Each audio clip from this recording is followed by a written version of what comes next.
অন্তর্বর্তীকালীন সরকারের মেয়াদের যৌক্তিক সময় হতে পারে 2 বছর।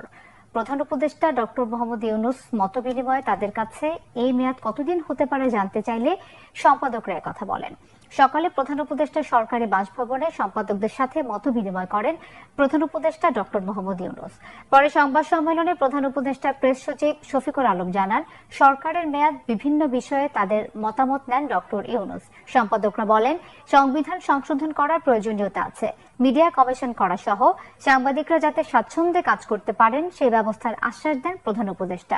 সকল অংশীজনের সাথে মতবিনিময় করে বর্তমান সরকারের কার্যপরিধি ঠিক করা হবে। সুনির্দিষ্ট কারণ ছাড়া সাংবাদিকদের বিরুদ্ধে মামলা না করতেও সরকারের প্রতি আহ্বান জানান সম্পাদকরা। রাজনৈতিক দলগুলোর সাথে কথা বলেছেন, ওইখানে একটা বড় আউটকাম ছিল এই কথাগুলোর, যে তারা জানতে চাচ্ছে, তারা বলছেন যে প্রফেসর বলছেন যে যৌক্তিক সময়ে যাতে ওনারা থাকে।